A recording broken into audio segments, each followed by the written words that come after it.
Sara Labati, may bago na nga bang jowa? Sa latest vlog ng ating Saint Patron of Chismis na si Mama OG Diaz, may nagparating daw umano sa kanya ng isang chismis patungkol kay Sara Labati.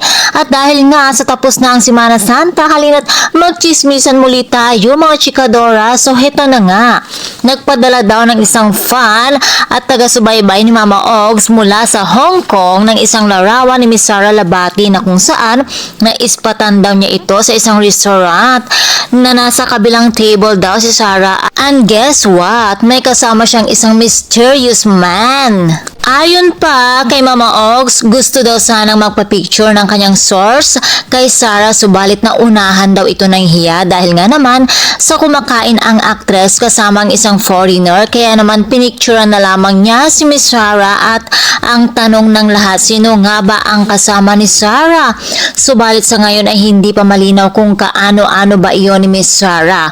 Pwedeng bagong manliligaw daw niya, kaibigan or kamag-anak. Dagdag pa ni Mama Ogs, may eksena daw na natapunan ng something si Guy at pinunasan naman iyon ni Sara. At nang maitanong naman ni Mama Ogs kung kasama ba nila ang dalawang anak ni Sara, ay ayon sa kanyang source, wala daw doon ang dalawang bagets.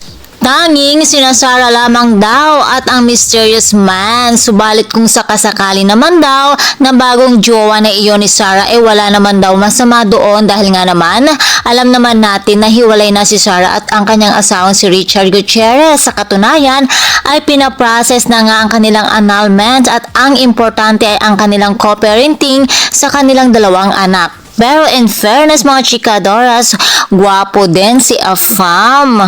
Kaya naman mga chikadoras, at dahil nga sa chismosa tayo, hintayin na lamang natin kung ano nga ba ang magiging reaction dito ni Miss Sara Labati. And for more showbiz update, please don't forget to like, share, and subscribe my channel. Thank you for watching.